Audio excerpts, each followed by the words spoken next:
এদিকে আসছিলাম।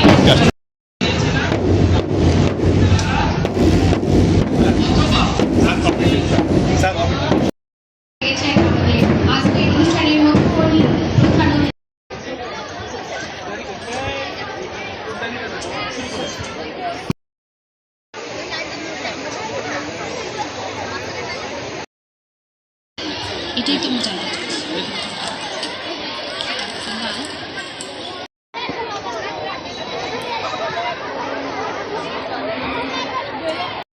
লাল স্বামী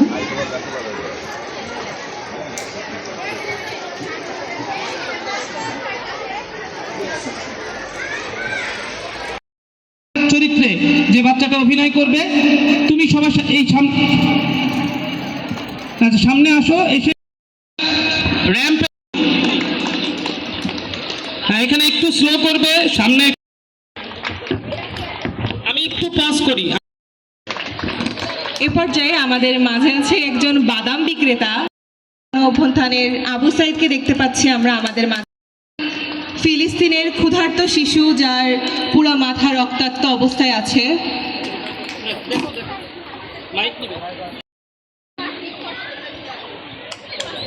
সবাই একটু করতালি দিয়ে সবাইকে উৎসাহিত। ছোট্ট একটি ফুল পরি প্রভাতী শাখা ইভেন্ট 80 মিটার দৌড়। চুয়াডাঙ্গা জেলা বিএনপি সাধারণ সম্পাদক নিচ্ছেন রুমাইয়া আক্তার, জনাব জেসমিন মারা ম্যামের। চুয়াডাঙ্গা সরকারি বালিকা বিদ্যালয় কর্তৃক আয়োজিত আজকে বার্ষিক ক্রীড়া ও সাহিত্য সাংস্কৃতিক প্রতিযোগিতা 2026-এর পুরস্কার বিতরণী অনুষ্ঠানে উপস্থিত এই বিদ্যালয়ের সম্মানিত প্রধান শিক্ষক সহ অন্যান্য সম্মানিত শিক্ষকবৃন্দ, শিক্ষক এবং শিক্ষিকাবৃন্দ উপস্থিত রয়েছেন, সাংবাদিক ভাইয়েরা, প্রেস ক্লাবের সম্মানিত সেক্রেটারি, জেলা শিক্ষা কর্মকর্তার দায়িত্ব যিনি পালন করছেন সম্মানিত প্রধান শিক্ষিকা বিজয় স্কুল। এছাড়া আমার এখানে উপবিষ্ট রয়েছেন, আরও মঞ্চে উপবিষ্ট রয়েছেন জেলা বিএনপির অত্যন্ত জনপ্রিয় মুখ এবং সম্মানিত ব্যক্তিত্ব জনাব শরীফুজ্জামান, এবং আমার সামনে উপবিষ্ট আমাদের প্রাণপ্রিয় ছাত্রীরা। আসসালামু আলাইকুম। তোমাদের মতো আমিও কিন্তু এরকম পুরস্কার বিতরণের দিন পার করেছি ছোটবেলায়, তাই না? আমিও কিন্তু 2 হাত ভরে পুরস্কার নিয়ে নিয়ে বাড়িতে যেতাম, একবারে 7টা 8টা পুরস্কার পেতাম, যেটা হাতে একবারে ধরে রাখতে পারতাম না। তো তোমাদের অনুভূতি, তোমাদের হাস্যোজ্জ্বল মুখ, একদম জলজল করছে তোমাদের মুখ, এটা দেখে আমি আমার ছেলেবেলায় ফেরত গিয়েছি। আমি চাই আমার সামনে তোমরা যে তোমাদের যে হাস্যোজ্জ্বল মুখ, যে জলজল চেহারা, তোমাদের ভবিষ্যৎটাও যেন তোমাদের আজকের চেহারার মতো জলজলে হয়, আলোকিত হয়।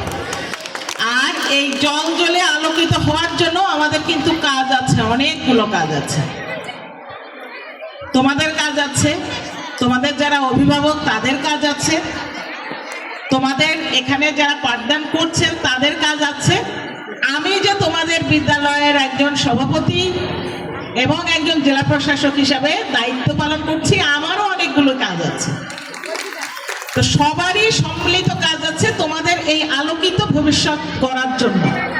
তাহলে প্রথমে তোমার কাজটা কি?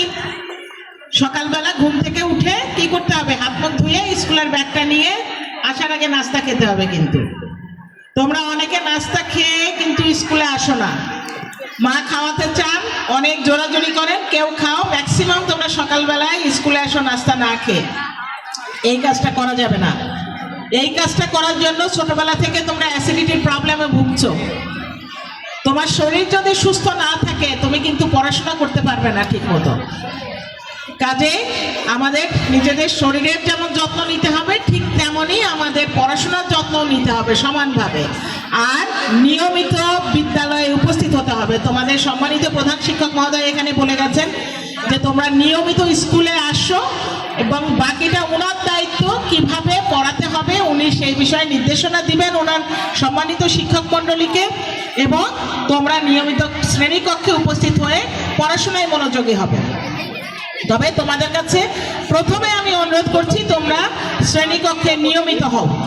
একই সাথে আমাদের আজকে হয়তোবা সম্মানিত অভিভাবকবৃন্দ আমি খুব একটা দেখতে পাচ্ছি না, তবে আমি অনুরোধ করছি যে কথাটি বারবার এসেছে যে আমাদের অভিভাবকদের সচেতন হওয়া। আমার বাচ্চা নিয়মিত স্কুলে যাচ্ছে কিনা, আমি বারবার যে মিটিংয়েই ছাত্রছাত্রীদের দেখছি একই কথা বলছি যে আমরা যারা অভিভাবক আছি আমার বাচ্চা নিয়মিত স্কুলে যাচ্ছে কিনা, সে কার সাথে মিশছে, সে কোথায় যাচ্ছে, সন্ধ্যার আগে আগে সে বাড়িতে ফেরত আসছে কিনা, তার বন্ধু কারা, সে যে ডিভাইসগুলি ব্যবহার করছে সেই ডিভাইসে সে কি করছে, সে গেম খেলছে, সে কোনো বাজে সঙ্গ সেখানে মোবাইলে তার হয়েছে, কি করছে, সেগুলো আমাদের একটু খেয়াল রাখতে হবে।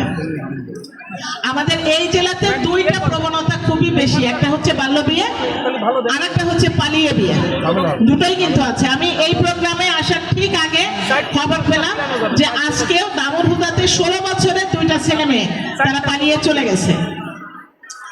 তো এই যে প্রবণতা, তোমরা এখন ছোট, তোমাদের বোঝার এখনো খুব একটা বয়স হয়নি, তোমরা আবেগতাড়িত হয়ে অনেক কিছু করো যেটা ঠিক না। একটা 16 বছর বা 13 বছর 14 বছরের বাচ্চা মেয়ে তার কতটুকু বোঝার বয়স হয়েছে? এই যে বিয়েগুলি ছেলেমেয়েরা পালিয়ে পালিয়ে করছে, ঠিক 3 বছর 5 বছর 10 বছর পরে আবার ডিভোর্সও হয়ে যাচ্ছে। পুরো বাংলাদেশে চুয়াডাঙ্গার মতো ডিভোর্স রেট খুব কম জেলাতেই আছে, এটা অত্যন্ত আশঙ্কাজনক। আমি গতকাল গণশুনানি করছিলাম, বেশ কিছু মহিলা এসেছে সাহায্যের জন্য। আমি যতজনকে জিজ্ঞাসা করেছি 10 জনের মধ্যে 9 জনেরই ডিভোর্স, হয়তোবা 10 জনে 1 জনের স্বামী মারা গেছে, তাও অল্প বয়সে, আর বাকি 9 জনেরই ডিভোর্স। তাহলে এটা কতটা আশঙ্কাজনক এটা তো তোমাদের চিন্তা করতে হবে। তোমাদেরকে অনুরোধ করি তোমরা আবেগের বশে এমন কোনো কাজ করবে না যেটাতে তোমার কাজ হচ্ছে পড়ালেখা করা। লেখাপড়া করো, সাথে সাথে কো কারিকুলার অ্যাক্টিভিটিস গুলি বাড়াও, যেটা তোমার মনকে আনন্দ দেবে, তোমার শরীরকে ভালো রাখবে। তুমি খেলাধুলা করো। এই স্কুলটায় অনেক সুন্দর একটা মাঠ দেখছি। এই স্কুলটা 1916 সালে কিন্তু প্রতিষ্ঠিত, তোমরা সবাই জানো। মহান স্বাধীনতার আগ পর্যন্ত এখানে ছেলে মেয়ে সবাই পড়াশোনা করত, আর স্বাধীনতার পর থেকে বালিকা আলাদা হয়ে গেছে। আর এখন তো আমার মনে হচ্ছে আমরা মেয়েদের যুগ, মেয়েরা সবকিছুতে ভালো করছে। তাহলে এই বালিকা বিদ্যালয়ের মেয়েরা চুয়াডাঙ্গাতে কেন ভালো করতে পারবে না? তোমরা আমাকে একটু বলো তো। আমি সামনে এসএসসি পরীক্ষা, আমি আশা করব এই এসএসসি পরীক্ষাতে আমাদের এই সরকারি গার্লস স্কুলের মেয়েরা দেখিয়ে দেবে মেয়েরা যে আসলে সবকিছুর চালিকা শক্তির আসনে রয়েছে, তারা সবকিছুতে ভালো করছে, সব সাফল্যের মূল উৎস হচ্ছে মেয়েরা। এটা তোমরা দেখিয়ে দেবে এই এসএসসি পরীক্ষার রেজাল্ট দিয়ে, এবং প্রত্যেকটা রেজাল্ট দিয়ে তোমাদেরকে দেখাতে হবে, সেটা এসএসসি হোক অথবা ক্লাস 8-এর বৃত্তি পরীক্ষা হোক, ক্লাস 5-এর বৃত্তি পরীক্ষা হোক, সবগুলি রেজাল্ট তোমাদের এমন ভাবে করতে হবে, এমন করে পড়াশোনা করতে হবে যাতে করে পুরো চুয়াডাঙ্গা না, পুরো বাংলাদেশের মুখে চুয়াডাঙ্গা সরকারি বালিকা বিদ্যালয়ের নাম পেয়েছে। এইখানকার এতগুলি মেয়ে সরকারি মেডিকেল কলেজে চান্স পেয়েছে, এতগুলি মেয়ে বুয়েটে চান্স পেয়েছে, এতগুলি মেয়ে ঢাকা বিশ্ববিদ্যালয়ে চান্স পেয়েছে। আমরা ইনশাল্লাহ আমাদের রেজাল্ট দিয়ে দেখিয়ে দিব যে না, আমরা মনোযোগী ছাত্রী, আমরা পড়ালেখা করি। তবে তোমাদের মাথায় রাখতে হবে যে নিয়মিত বিদ্যালয়ে আসতে হবে, শ্রেণীকক্ষে মনোযোগী হতে হবে, এবং তোমাদের যারা সম্মানিত শিক্ষক মন্ডলী রয়েছেন তাদেরকেও অনুরোধ করছি দয়া করে এই সন্তানগুলিকে নিজের সন্তানের মতো করে লালন পালন করুন। এই বাচ্চারা মা বাবার পরে সবচেয়ে বেশি সময় আপনাদের কাছে থাকে, কাজে এই বাচ্চাগুলিকে আপনি এমন ভাবে লালন পালন করবেন যাতে করে এই বাচ্চা জীবনের শেষ দিন পর্যন্ত আপনাকে স্মরণ করে। আমরা আমাদের ছোটবেলার অনেক স্যারের নাম এখন পর্যন্ত আমরা মুখে আনি। কেন আনি? কারণ সেই স্যার আমাকে তার সন্তানের মতো করেই লালন করেছেন। আমি বাচ্চাদের পেলে আমার স্কুলের যিনি প্রতিষ্ঠাতা বাবু অমূল্য কুমার বর্ধন, ওনার নাম সবসময় আমি বলার চেষ্টা করি। আমি কুষ্টিয়া সরকারি কলেজে পড়েছি, সরকারি গার্লস কলেজে। তো সেখান থেকে আমি একদিন বাড়িতে যাচ্ছি, ট্রেনে আমার স্যারের সাথে দেখা হয়েছে। আমি দাঁড়িয়ে কষ্ট পাবো, এই জন্য উনি কুষ্টিয়া থেকে কোলের উপরে করে আমাকে বসিয়ে আমার বাড়ি পর্যন্ত নিয়ে গিয়ে তারপরে আমাকে কোলের উপর থেকে উঠিয়ে নামিয়ে দিয়েছেন, যেটা হয়তো আমার বাবাও ওই মুহূর্তে করতেন না, আমার স্যার কিন্তু করেছেন। কাজেই এই স্যারকে কেন আমি আজীবন মনে রাখবো না? আমরা চাই আপনারা তাদের পিতামাতার ভূমিকায় অবতীর্ণ হবেন। পিতামাতা যেমন করে লালন পালন করে তার বাচ্চাটিকে, আপনারাও দয়া করে সেরকম যত্ন করে আপনারা লালন পালন করবেন।